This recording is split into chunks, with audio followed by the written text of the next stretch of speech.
essa gravação que depois eu disponibilizo lá para vocês. Tá joia? Então todo mundo concordou aqui com a gravação.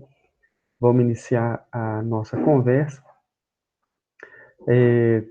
Né, ontem eu consegui colocar a nossa aula da semana passada na plataforma, né? Também coloquei o exercício dessa semana.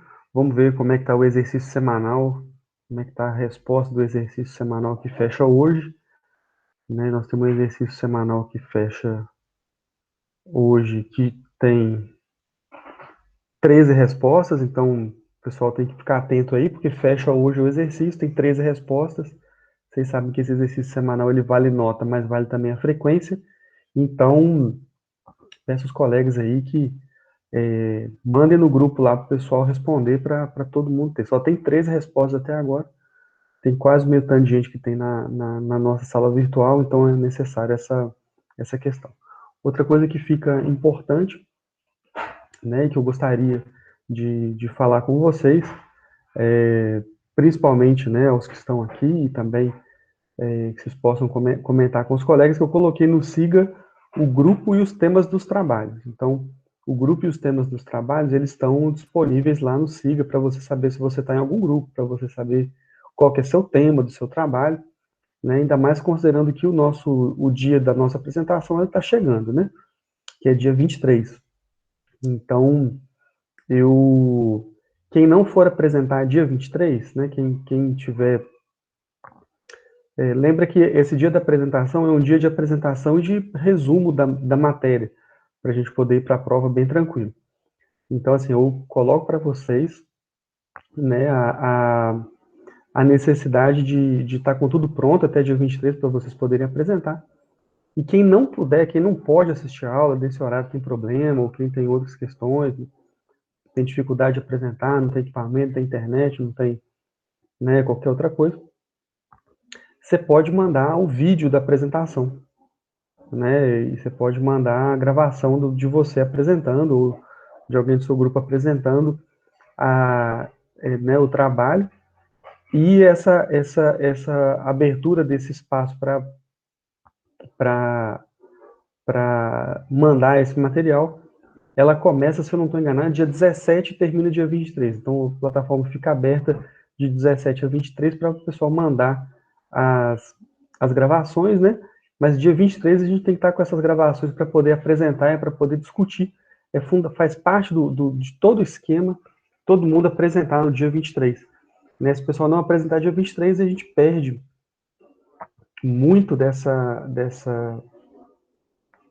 né, de toda a nossa conversa aqui, ela fica meio perdida, né? Ela perde um pouco da razão de ser, porque esse último dia de conversa é um dia importante. Bom, então, em termos de avisos, né, nós finalizamos aqui os avisos. Queria saber se alguém tem alguma dúvida sobre esses avisos, a gente pode continuar. Se não tiver nenhuma dúvida, estou vendo aqui um total de 0 mensagens. Então, um total de 1 microfone aberto. Então, podemos continuar, né? Então, vamos lá conversar um pouco sobre a aula que eu postei essa semana, né? Que é uma aula que eu espero que vocês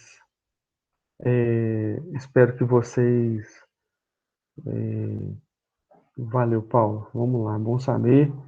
A gente segue aí. Postei a aula dessa semana. Semana passada eu postei a aula, né, das reações fotoquímicas, né? A gente falou um pouco das reações fotoquímicas no, no cloroplasto. E, na minha opinião, é uma das partes mais legais, assim, porque é uma parte muito diferente, um metabolismo muito próprio, muito único, né?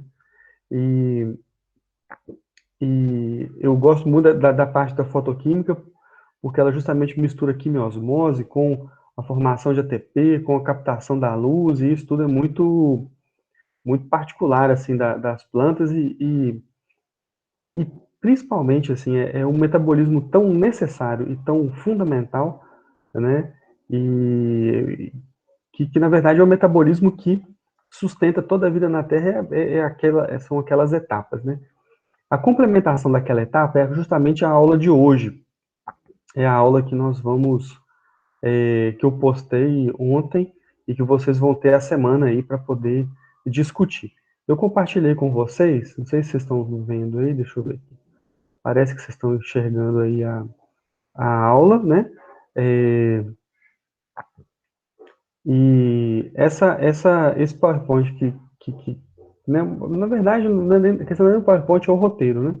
O roteiro que nós trabalhamos na semana passada foi esse roteiro aqui, foi o roteiro, né, do metabolismo de carbono, mas mais especificamente da etapa que vem depois da fosforilação, né? Da etapa que vem depois da fotofosforilação, que é a utilização do ATP que foi formado para a síntese de carboidrato, né? E aí, na aula de hoje, a gente tem, né, na aula que eu postei essa semana, que vocês vão ter um tempinho para estudar essa semana aí, vocês vão perceber que existe nesse metabolismo uma forma muito interessante de poder transformar, né, o carbono atmosférico, né, o carbono inorgânico em carbono orgânico, né, o que é muito importante para a gente. Né? A gente viu que as reações fotoquímicas elas acontecem no tilacoide, mas sempre que vocês escutarem em fisiologia vegetal ou qualquer outra matéria da biologia fixação de algum elemento químico, né, ou de alguma molécula inorgânica, você está falando de transformar essa molécula da sua forma inorgânica na sua forma orgânica. Fixação é sempre isso, fixação do nitrogênio, fixação do carbono, é sempre a transformação da forma inorgânica na forma orgânica. E o que a gente tem nesse contexto é justamente isso, né? A planta ela tem essa capacidade metabólica única de transformar aí o carbono atmosférico, que está na atmosfera, tá? Nós estamos respirando esse carbono, nós estamos esbarrando esse carbono o tempo todo, em moléculas orgânicas para o seu crescimento. Então, a planta ela produz todo o material que ela precisa, ela produz todas as moléculas orgânicas que ela precisa, né, a partir dessa, dessa etapa da fotossíntese. Então, toda a matéria orgânica que ela precisa, ela tira do ar. Né? Aí você fala assim, mas qual que é a importância disso? A importância disso é que toda a vida na Terra depende disso, porque não tem outro mecanismo mais eficiente na fixação de carbono do que esse mecanismo. Ah, e qual que é a importância de fixar carbono? Bom, a importância de fixar carbono é que tudo que vamos falar diretamente para o ser humano, tudo que a gente come praticamente vem de planta, né? Então, nós comemos muitas frutas, muitos legumes, muitos cereais, todos eles dependem da fotossíntese para a sua plena seu pleno crescimento, né? Ah, mas eu sou da zootecnia, mas não tem problema. Da zootecnia você vai ver que na maior parte das vezes o que a vaca, o porco, a galinha vai comer, né? O porco não, né? O suíno, né? Como diria o Sérgio Pena, que o suíno vai comer, o que a codorna vai comer, o que os ovinos vão comer, são sempre plantas. Então veja que a gente tem uma importância bastante grande, né? E ultimamente essa importância tem sido expandida, né, com a utilização de soja e de milho, não só para comida, mas para a produção de outros materiais também, né? E também, né, tem a questão energética que está cada dia mais em voga e que tem a ver com fotossíntese. Então esse processo aqui é um processo fundamental, é por isso que a gente está investindo tanto tempo nele, ok? Então nós falamos das etapas fotoquímicas, falamos da redução, mas vamos mais direto ao assunto hoje, a fixação de carbono, tudo bem? Essa figura aqui é uma figura muito interessante, né, porque ela mostra justamente esse acoplamento das reações fotoquímicas, né, ou das reações luminosas, com o ciclo de Calvin. Né? O que é o ciclo de Calvin? O que ele faz? Né? O ciclo de Calvin ele utiliza toda a energia das reações luminosas, aí, NADPH e ATP, né, o poder redutor do NADPH e a energia do ATP, para poder fazer esse processo que a gente estava comentando, né, de fixar o CO2 em açúcares. Né? E como é que é esse processo, né? Como é que é a característica desse processo? Eu tinha, né, antigamente, né, em uma situação normal, a gente estaria na sala agora e eu explicaria passo a passo o ciclo de Calvin, né? E explicaria todas as etapas. Eu vou só mostrar hoje as etapas, eu nem mostrei no vídeo as etapas, porque eu acho que o vídeo tem que ser mais objetivo, e eu estou aprendendo a ser objetivo ainda nos vídeos, né? Então, eu não coloquei, mas eu tenho certeza, eu coloquei aqui nessa apresentação, eu coloquei para vocês todas as reações que acontecem no ciclo de Calvin, né? O ciclo de Calvin é um ciclo complexo, um ciclo que tem muitas questões importantes, né? E muitas dificuldades também para as plantas, porque elas vão precisar sempre ter um equilíbrio muito grande. O ciclo de Calvin é esse ciclo aqui.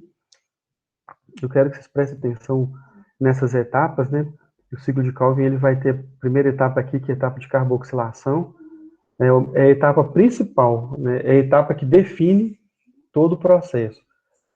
A primeira etapa.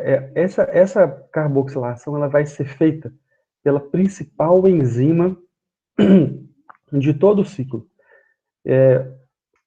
Inclusive, a regulação dessa enzima e o funcionamento dessa enzima e as características dessa enzima definem muito do processo fotossintético.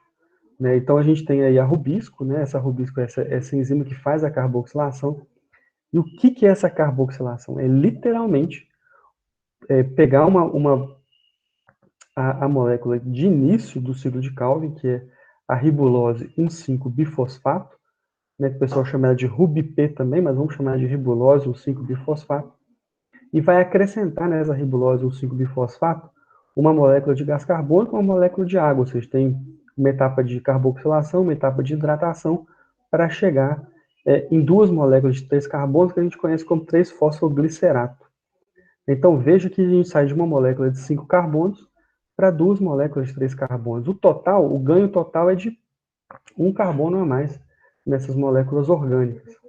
Né? Então, logo depois, esse 3-fosfoglicerato, ele é reduzido aqui a gliceraldeído 3-fosfato. E o gliceraldeído 3-fosfato é a molécula, vamos dizer, que define o ganho metabólico. Então, esse gliceraldeído, essa triose fosfato aqui, o gliceraldeído 3-fosfato e a dihidroxiacetona fosfato, elas são as moléculas que definem esse ganho metabólico, que definem esse processo.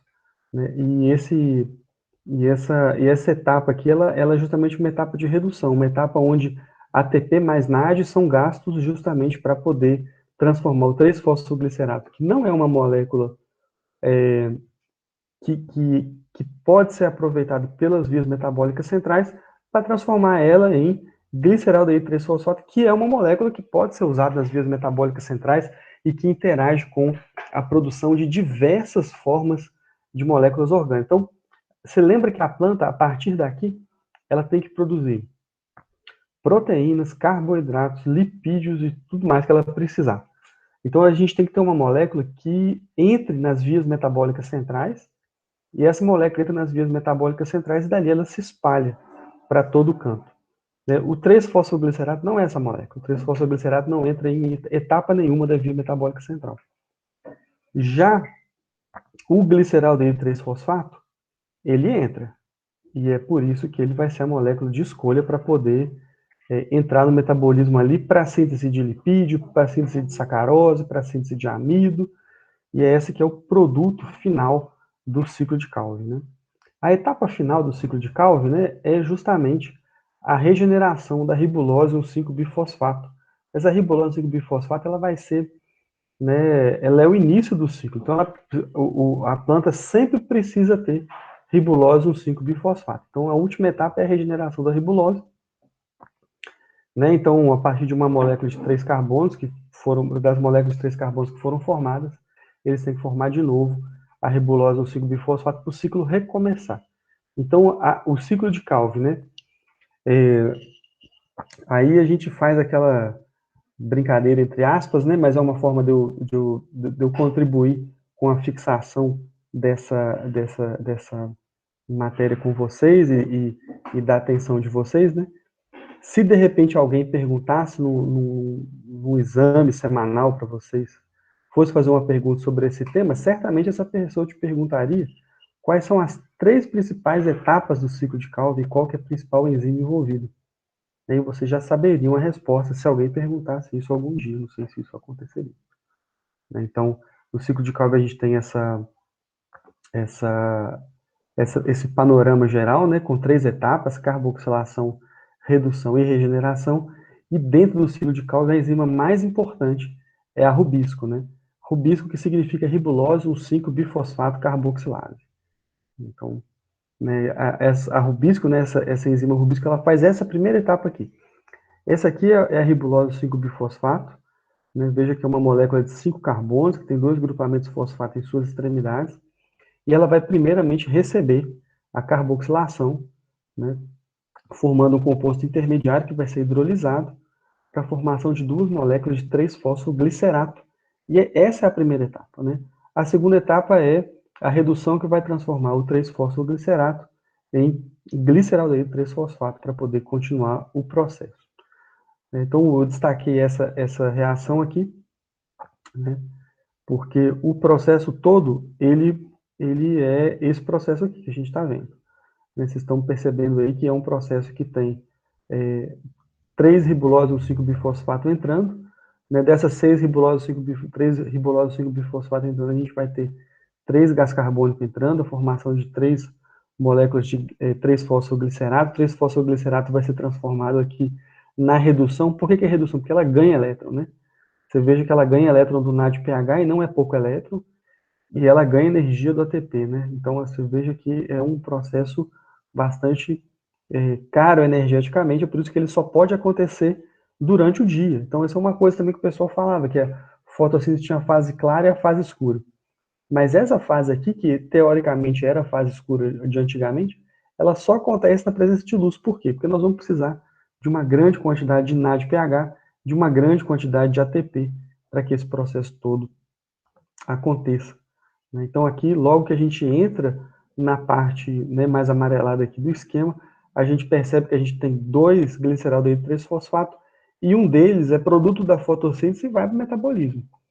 Os outros, né, dos 6 que foram formados, 5 continuam no sistema e vão ser regenerados. E veja que o processo de regeneração é um processo comprido. Veja a quantidade de reações químicas que tem que acontecer para que essas 5 moléculas de gliceraldeído 3-fosfato se transformem em 3 moléculas de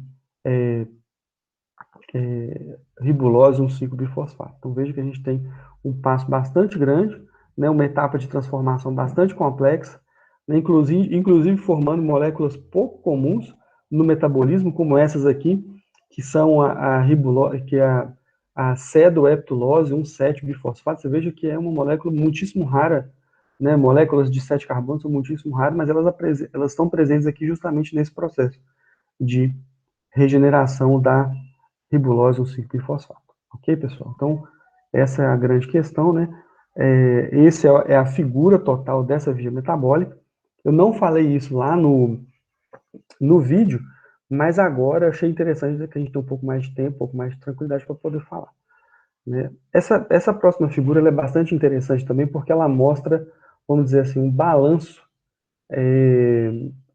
químico, né? Um balanço estequiométrico de todo o ciclo de Calvin.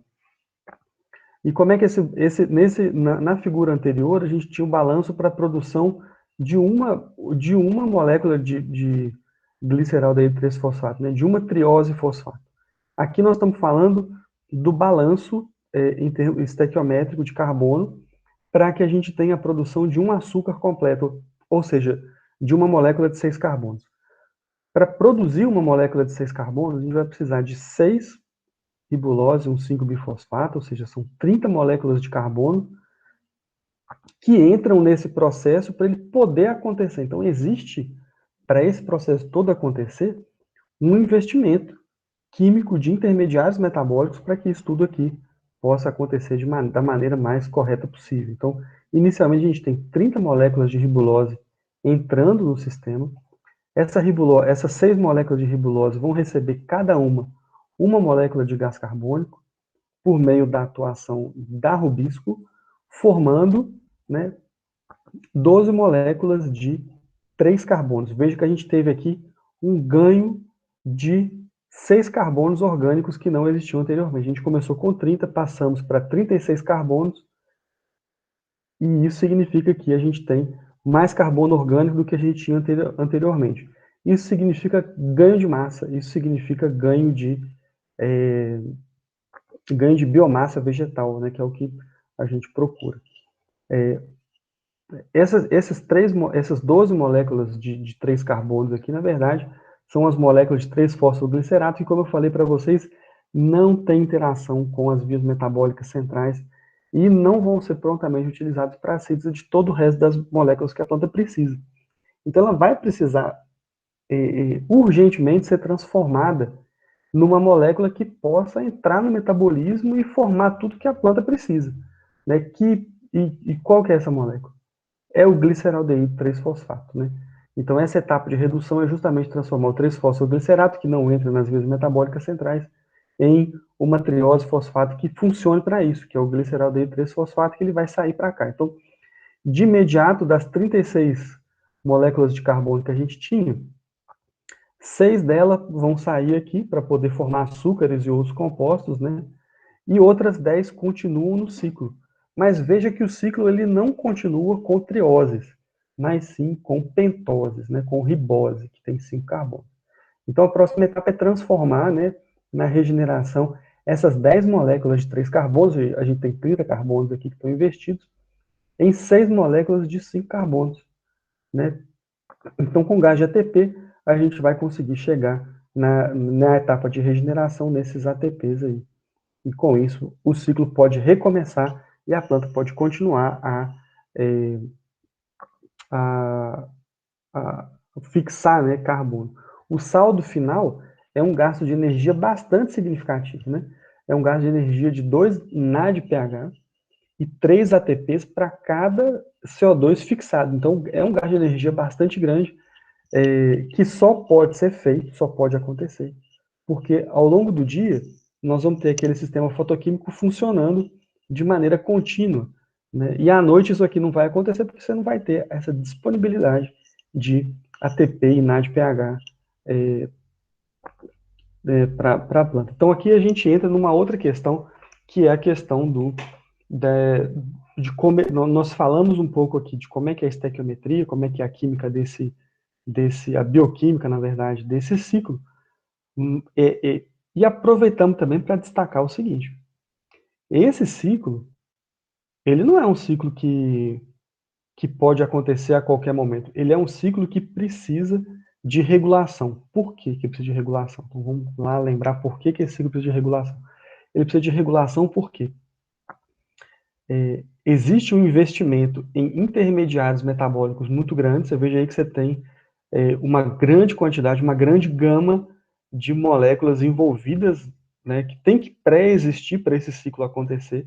Então, existe sim, né, um processo e um investimento químico, e a gente não pode perder esses metabólicos, porque se você não tiver uma quantidade adequada de ribulose 5-bifosfato, o ciclo não vai acontecer de maneira satisfatória, você não vai conseguir, a planta não vai conseguir fixar todo o carbono que precisa. Então, essa é uma primeira questão. A segunda questão é o gasto energético desse ciclo é gigantesco e só acontece em momentos em que tem energia sobrando. E qual que é o momento que tem energia sobrando? Energia que eu digo energia na forma de ATP e de NADPH. É durante o dia, quando as reações fotoquímicas estão acontecendo de maneira constante. Então, esse regular para quê? Para que ele mantenha os intermediários metabólicos e para que ele não gaste energia desnecessariamente, né, ao longo, né, de momentos em que a planta não tem a energia que ela precisa, ela vai ter que respirar normalmente para poder obter essa energia. Então, por isso que a gente vai falar um pouco da regulação desse ciclo, né, que tem justamente esses dois objetivos: otimizar a concentração de intermediários e interromper o ciclo no escuro. Tem vários mecanismos, né? Tem mecanismos com ligações covalentes, tem mecanismos com ligações não covalentes, né? E tem mecanismos envolvidos também na, na, na, na expressão gênica e tem mecanismos envolvidos também na estrutura quaternária de algumas proteínas. Vocês devem lembrar lá da bioquímica, né? Boas lembranças aí, né, da bioquímica. Vocês devem lembrar bem lá que a estrutura quaternária das proteínas envolve a interação proteína-proteína. A gente tem estrutura primária, estrutura secundária, terciária, e a quaternária é justa a interação proteína-proteína. E a interação proteína-proteína ela faz parte da regulação, né, conforme nós vamos ver aqui para baixo. Então, existem várias, eu destaquei aqui algumas, né, dentre elas a rubisco, né, a principal enzima desse processo, a enzima responsável pela carboxilação, mas nós vamos ter diversas enzimas importantes nesse processo que vão ser pela luz e que não vão funcionar com a luz, né? E quando a gente fala da ativação da rubisco, por exemplo, a ativação da rubisco ela depende, né, da rubisco ativase, e essa rubisco ativase, o que ela faz? Ela tira um açúcar do sítio ativo da rubisco, um açúcar inibidor, né? Esse açúcar aí não é um açúcar metabólico, um açúcar substrato, mas é um açúcar inibidor.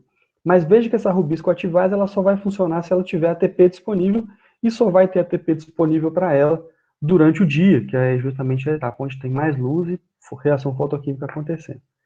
Quando isso acontece, né, quando tem ATP e esse ATP ativa a rubisco ativase, e essa rubisco ativase retira o açúcar inibidor do sítio ativo da rubisco, acontece uma outra reação, que é a reação de carbamilação, né, do sítio ativo da rubisco, que permite que ela seja catabolicamente competente. Né? Ainda durante o dia, e aí somando isso, né, ainda durante o dia, esse processo todo aqui que está no trombo do cloroplasto, ele vai ter uma outra característica, que é a disponibilidade de alta quantidade. E o magnésio ele vai estar em alta quantidade no estroma. Por quê? Porque no estroma, o estroma vai perder muito H+, para os cloroplastos, né, para o lumen do cloroplasto.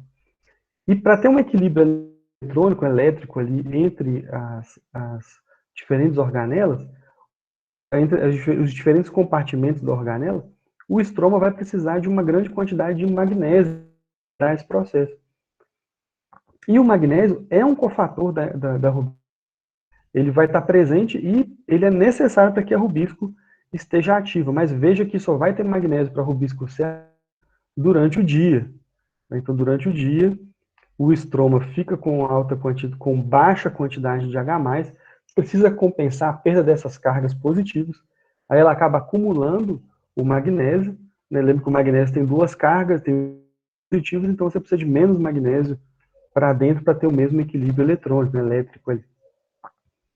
Né? E com isso, né, a rubisco, sem o açúcar de inativação, o rubisco carbamilado e o rubisco com o magnésio como cofator, ela vai estar ativa, né? A rubisco vai estar ativa e pronta para pegar a ribulose 1,5-bifosfato e transformar ela em gliceraldeído 3-fosfato, 3-fosfoglicerato para a gente, para que a fotossíntese, as etapas, né, de carboxilação da fotossíntese possam acontecer de maneira clara. Então veja que é um processo todo intricado, mas profundamente regulado para que ele aconteça somente durante o dia.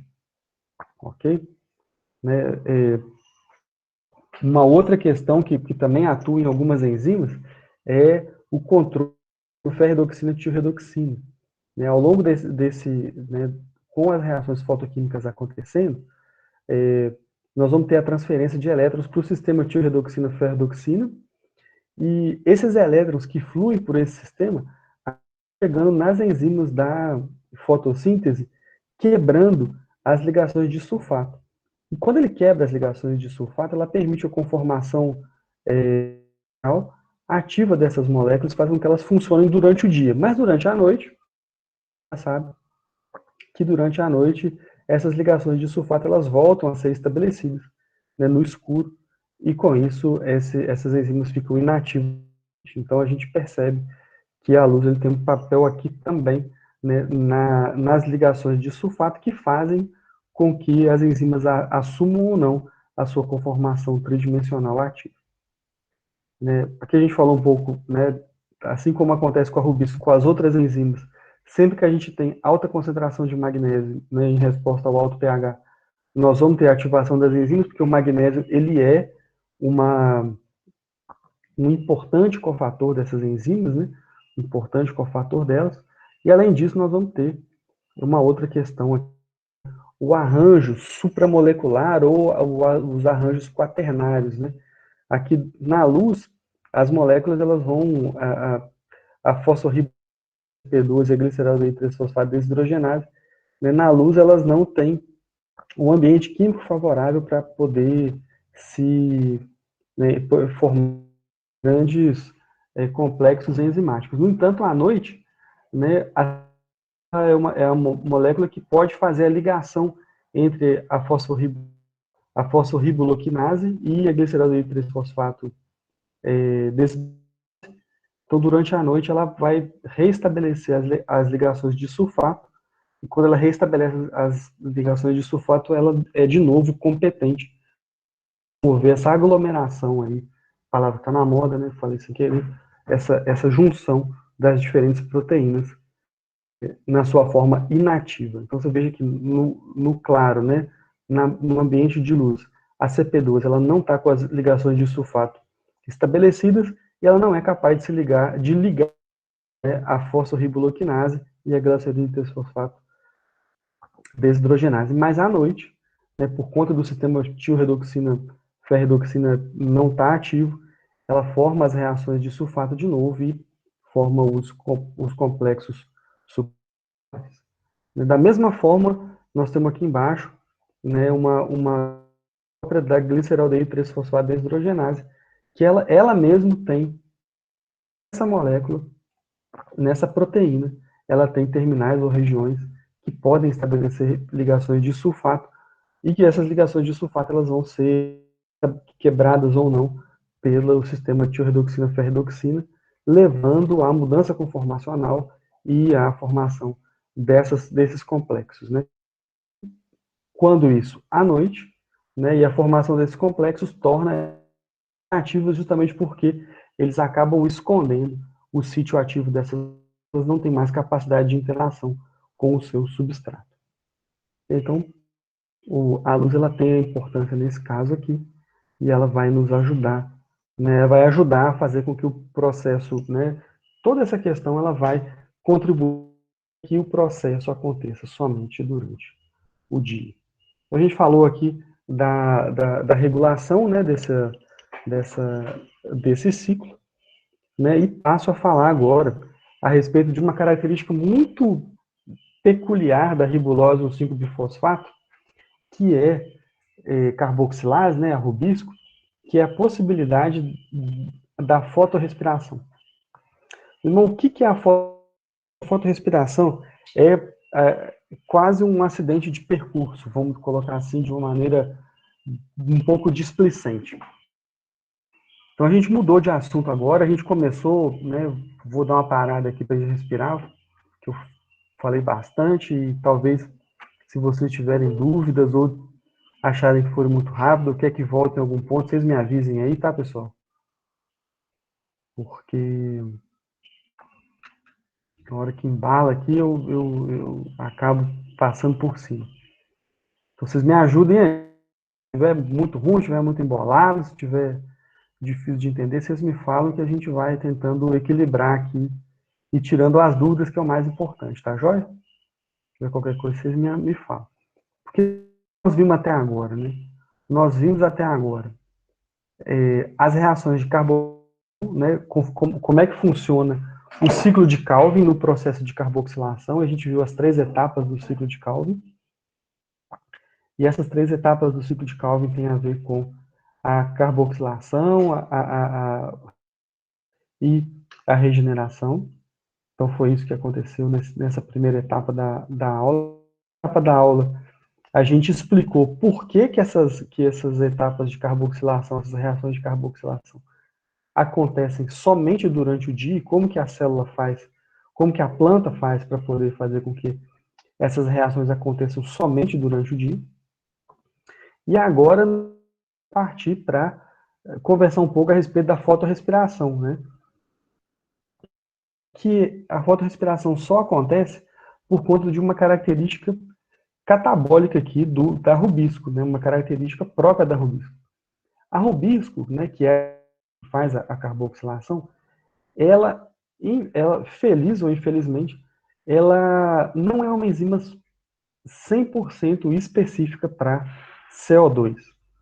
Né? Ela é uma enzima que funciona, mas que, além de ser capaz de promover a carboxilação, ela também é capaz de promover a oxidação, né, com a inserção de uma molécula de oxigênio, né, na ribulose 1,5-bifosfato. Então, veja que se a rubisco promover a inserção, né, do gás carbônico aqui na carboxilação, nós vamos ter fotossíntese, nós vamos ter carbono e nós vamos ter emissão de oxigênio para fora da célula. E aí nós vamos ter o ciclo de Calvin acontecendo. Né? Então, se a gente estiver na carboxilação, nós vamos ter o ciclo de Calvin acontecendo. No entanto, se a rubisco ela adicionar oxigênio à ribulose 5-bifosfato, nós vamos ter o ciclo fotossintético oxidativo C2. Né? Por que nós vamos ter esse ciclo? Qual que é o resultado? Enquanto a carboxilação gera ganho líquido de carbono, o ciclo fotossintético oxidativo C2, ou a fotorrespiração, gera perda perda líquida de carbono. Por que ela gera perda líquida de carbono? Porque ela vai por dois motivos. Primeiro, porque ela vai formar um composto aqui, que é o 2-fosfoglicolato, e o 2-fosfoglicolato ele é prejudicial, inibidor para as enzimas. Então, o 2-fosfoglicolato tem que ser modificado de qualquer maneira. Né? E para isso ele é transferido para outras moléculas, passa por diversos, ele tem que ter esse metabolismo aqui de transformação de 2-fosfoglicolato em gliceraldeído 3-fosfato de novo. Ele é um processo que envolve várias metabólicas, 4 ou 5 organelas, e com isso, e perda de gás carbônico, perda líquida de carbono. Então, isso é uma característica muito, muito importante. Né? Então, a fotorrespiração é quase um efeito colateral aqui da rubisco, né, que, por ser inespecífica, pode adicionar a ribulose 1,5-bifosfato, gás carbônico ou oxigênio. Ela produz 2-fosfoglicolato, que tem que ser modificado o mais rápido possível, porque ele é inibidor das enzimas da fotossíntese que estão presentes no cloroplasto, e nesse processo de eliminação, de modificação do 2-fosfoglicolato, acontece a perda líquida de carbono. Então é por isso que chama fotorrespiração, porque a gente vai usar energia das reações luminosas, das reações fotoquímicas, né? Mas mesmo assim vai ser um processo que vai perder carbono. Então vai perder biomassa. Sempre acontece fotorrespiração, ou quanto mais acontecer fotorrespiração, menos eficiente vai ser o processo de fotossíntese da planta. Então, esse é um paralelo importante. Enquanto na fotossíntese você vai ter ganho de massa, acúmulo de moléculas orgânicas, né? O aumento da fotorrespiração, ele diminui a eficiência fotossintética, diminui o ganho de carbono. Então, esse é um importante, significativo. Aqui tem um esquema da fotorrespiração, mas mostra que ele começa lá no cloroplasto, ele envolve o peroxissoma, ele envolve a mitocôndria, ele envolve o ciclo do oxigênio, o ciclo do nitrogênio,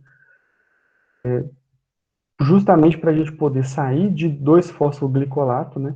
Quando a rubisco adiciona oxigênio na ribulose 5-bifosfato, ela vai produzir duas coisas. O 3-fosfoglicerato, que ele ia produzir mesmo, então não tem ganho de carbono aí, não tem ganho de biomassa.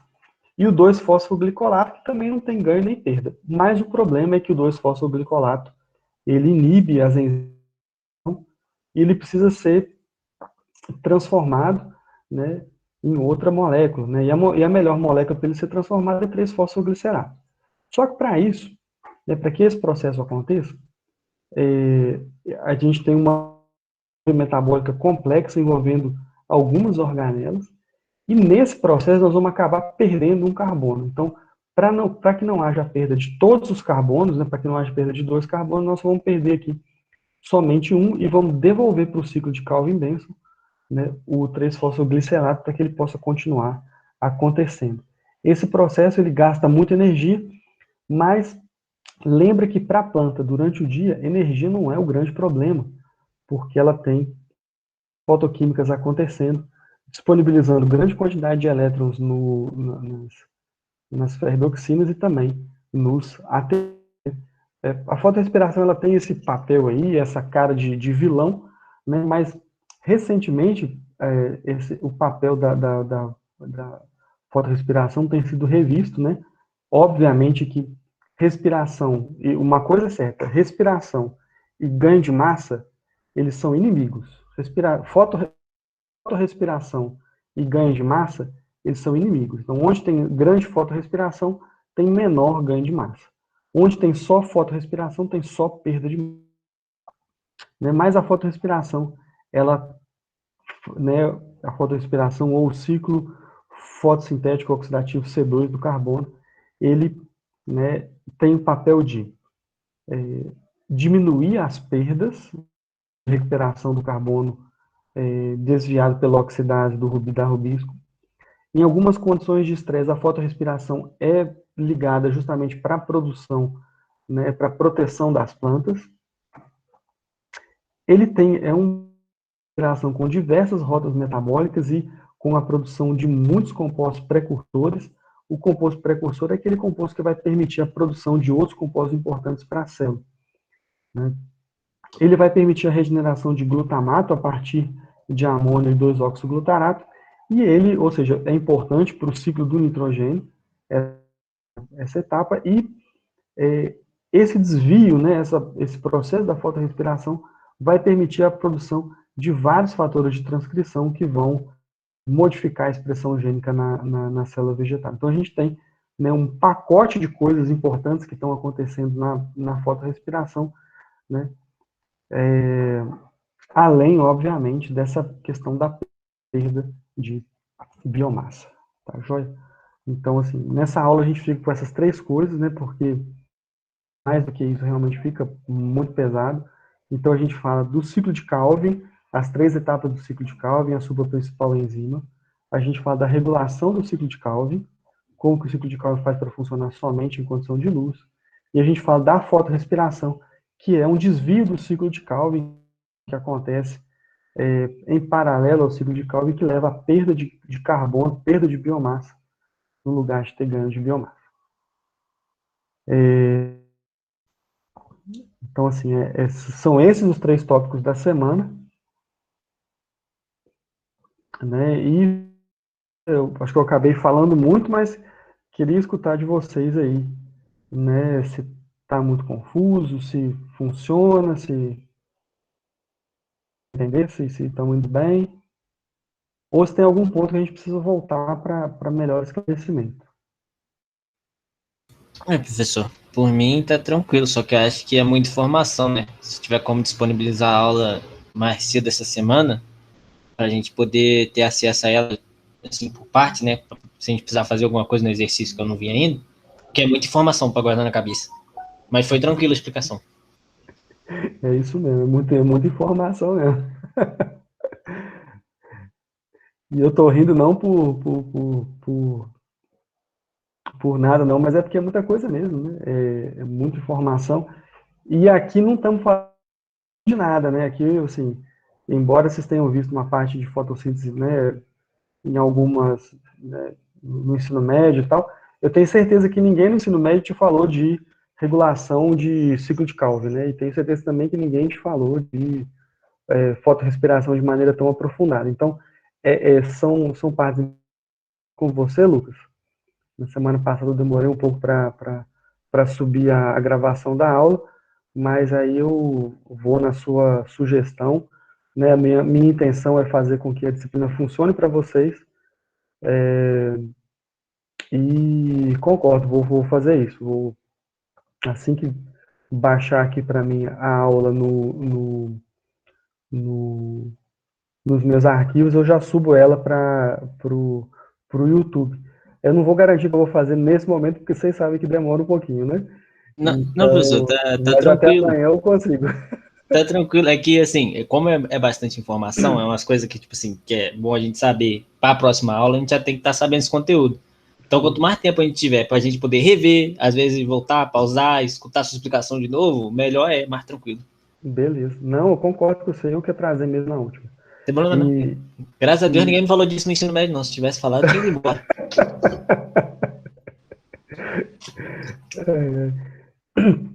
mas é isso aí, gente. Eu, assim, eu confesso para vocês que, ô Lucas, então, assim, fazendo também, vou fazer uma propaganda aqui, tá? Aproveitar seu comentário. É, a minha propaganda é a seguinte: a minha propaganda é que a gente tem várias preocupações com vocês, né? E uma das preocupações é que vocês fiquem com as informações que vão ser relevantes em algum momento, né? Nos momentos presenciais, que a gente não reflete muito sobre o tempo, a gente acaba perdendo um pouco de tempo com explicações que talvez não sejam tão importantes.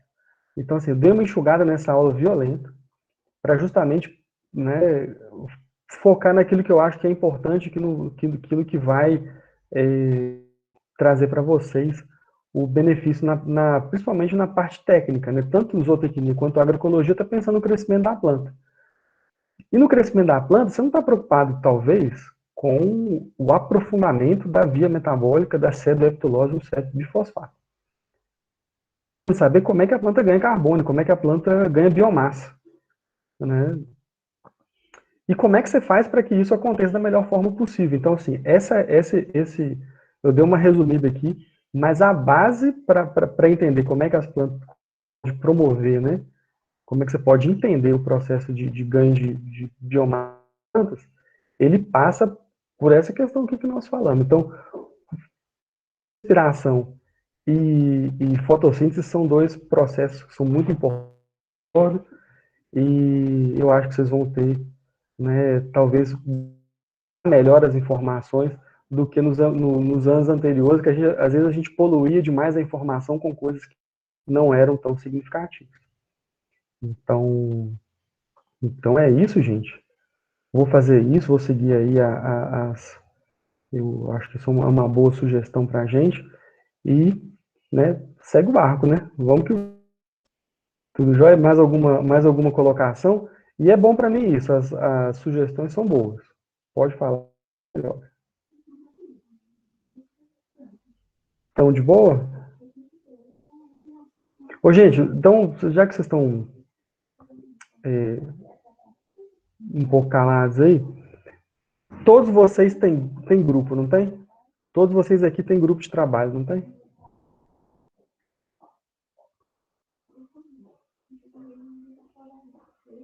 Então, vocês dão uma olhada lá. Eu coloquei os grupos no Siga também, para facilitar. Vocês dão uma olhada lá. Quem não tiver em grupo tem que ficar atento, porque, né, sem grupo não vai dar para fazer o trabalho, não. Vai ficar bem ruim. E ainda ainda tem gente que está sem grupo, sem tema, e aí complica a vida, né? E vai ficar difícil. Tá joia, pessoal? Então, assim, deixar esse recado aí, deixar, né, o meu desejo de bom resto de semana para vocês. Qualquer coisa, estamos à disposição. Oi, Larissa. Professor, sobre o trabalho, você falou que é de 10 a 15 slides, né? E tem tempo? Como que é? Eu não sei se eu faltei essa aula, eu queria só que você explicasse um pouquinho mais como deve ser feito. Tá, boa, Larissa. Então, sobre trabalho. Sobre trabalho, 10 a 15 slides. Por que eu falei 10 a 15 slides? Porque numa apresentação, a gente acaba gastando 15 slides, 10 a 15 minutos, né? Então, por isso que eu coloquei esse tempo para ser uma apresentação não. Até porque os temas, eles são pontuais, eles têm interface com coisas que a gente fala, mas eles são pontuais. Então, assim, a gente não... Então, o ideal é que a gente tenha 10 a 15 minutos de apresentação. Não precisa fazer parte escrita. A pessoa que apresenta na primeiro trabalho não apresenta no segundo, então vocês lembram que são 3 trabalhos, né? Esse, da segunda prova e da terceira prova. Então, em questão de apresentação, vamos começar do começo. Fazer um sumário de tudo aquilo que a gente discutiu e talvez também eu possa até, vou ver se eu coloco isso lá no SIGA de maneira mais clara, mas acho que eu coloquei lá. Mas coloquei ontem também, então por isso vocês não viram. Trabalho 10 a 15 minutos, né? Por isso que eu falo 10 a 15 slides, porque a gente tem essa possibilidade. Sobre o tema, né? Tentando fazer a ligação com aquilo que a gente falou aqui, com os temas que foram disponibilizados. Existem grupos e existem pessoas que não podem estar presentes no dia, né? Mas essas pessoas, a plataforma vai estar aberta para o envio do arquivo, né? Se você quiser gravar e mandar o arquivo, você grava e manda, né? Mas é importante ter os arquivos em mãos para a gente poder conduzir a aula. Então, está lá aberto o dia de mandar os arquivos do trabalho. Né? Tem uma semana, está aberto uma semana lá o trabalho pode apresentar no dia, ou você pode mandar o arquivo antes, o arquivo com o vídeo antes. Então é isso. Os grupos estão sorteados, os temas estão distribuídos. A outra questão que a gente falou foi a questão da distribuição dos apresentadores, né? Você pode ter 1 ou 2 apresentadores, né? E a pessoa que apresentou numa prova, né? Numa etapa, né? Ela não apresenta na segunda, e assim a gente varia os apresentadores aí dos trabalhos, também distribui um pouco o trabalho dentro dos grupos, que a gente sabe que a dinâmica dos grupos de trabalho ela é sempre uma dinâmica complexa. Né? Mas,